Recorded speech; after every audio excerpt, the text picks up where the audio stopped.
All right, so I'm with Mick Mulvaney. He's the former Office of Management and Budget Director during the president's first term. I wanted to ask you first if you could break down what is the Office of Management and Budget? What is OMB? People are seeing that a lot as we talk about the shutdown. What is it? Well, we don't like to talk about OMB because it's the best kept secret in Washington, D.C. We like it that way. It's really the organization that nobody really understands. Here's what it is. It runs the government. It runs the executive branch of government. So it controls the flow of money in Washington, D.C. Money is everything. So you can't spend a dollar at the Department of Education until it's gone through the Office of Management and Budget.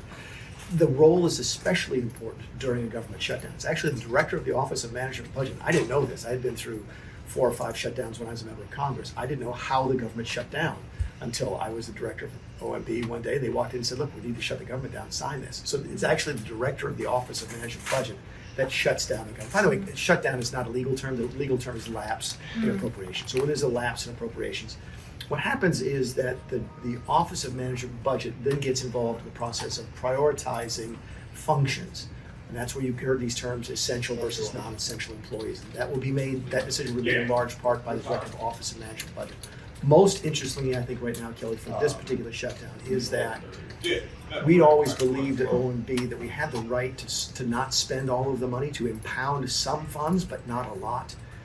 We don't know what exactly authorities we might have at OMB during a lapse in appropriation, but we know we have more than during ordinary appropriations.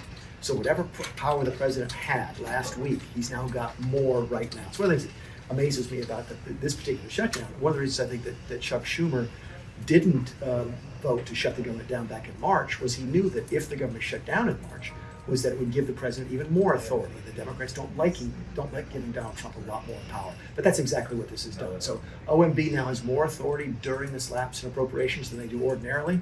We're not exactly sure how far that extends, but they are the ones who are pretty much running the show right now. Now, Russ Vought, the OMB director now. Heard of him, yes. He seems to be going through or trying to go through the White House saying with this memo of looking at federal agencies where they could fire workers, where they may be able to not give back pay to federal workers, furlough federal workers when this list. Were you ever directed to do anything like that? Yeah, no, the back pay thing is different because the back pay, I think they actually passed a law in 19, which I think Trump signed. That said you had to give them back pay. Now that wasn't in play during our 2018-2019 35-day government shutdown, but we all wanted to pay the folks back pay anyway. Folks have always got paid back pay during the government shutdown, period, end of story. I don't know if OMB or White House lawyers have found a loophole in that particular law that they think allows them to not give the back pay, but generally speaking, everybody in town pretty much expects that everybody will be paid back pay if it even becomes relevant. Keep in mind, they don't really get paid, people don't get paid till October 15th anyway, so it's not really a back pay issue until after that. But no, we were not looking to use the government shutdown in 2019 to reduce the size of government or to reduce spending. We were looking to use it for a different purpose, which is to get more money and more support for border security, most specifically the border wall. So the dynamic back then was a little bit different. That's what I was going to ask you. What are the differences and similarities between 2019 and now? Yeah, a lot of them. One big one that not enough folks talk about. There was actually, the soldiers were getting paid back in 2019. That's because we passed a defense appropriations bill. Man, there's a dozen appropriations bills that you're supposed to pass each year. They never do. Congress doesn't. So they passed one, and that was defense. So we knew that money was there for the soldiers. So there's no pressure. None of this rhetoric about, oh my goodness, you're asking people to defend the nation and you're not paying them. That didn't come into play in 2018 and 19. It does right now because there is no defense appropriation bill. The other thing that's different, I think this goes really, really unappreciated, it was the Republicans who were fighting with us back then. It was Paul Ryan calling Donald Trump saying open the government. It was Mitch McConnell calling him saying open the government. They were defending the clean CR and we were not. So there was a division in the Republican Party that doesn't exist today. So a lot of differences between now and then. That's really interesting. And do you think the president's threats, as we go back to him talking about firing federal workers, to talking about the back pay, which is a law that requires them to get their back pay, do you think all of this is just threats, or do you think he'll actually follow through on it? What's the difference between threat and leverage? It's leverage. That's why Donald Trump is one of the best I've ever seen at creating leverage. And now I think he knows, well, if I threaten to lay these folks off, maybe that puts pressure on some Democrat senators who might vote for a clean CR. For example, I know for a fact that some of the language out of OMB has suggested that a lot of the space-based programs will be permanently shuttered. as part of this shutdown. Well, you might think, well, that's an interesting place to go. Isn't that nobody really pays much attention to it, not that much money?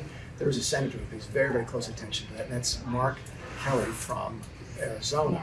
And so I have to wonder if that is not targeted at him, to put pressure on him to vote for this clean funding bill. Interesting tactic to use.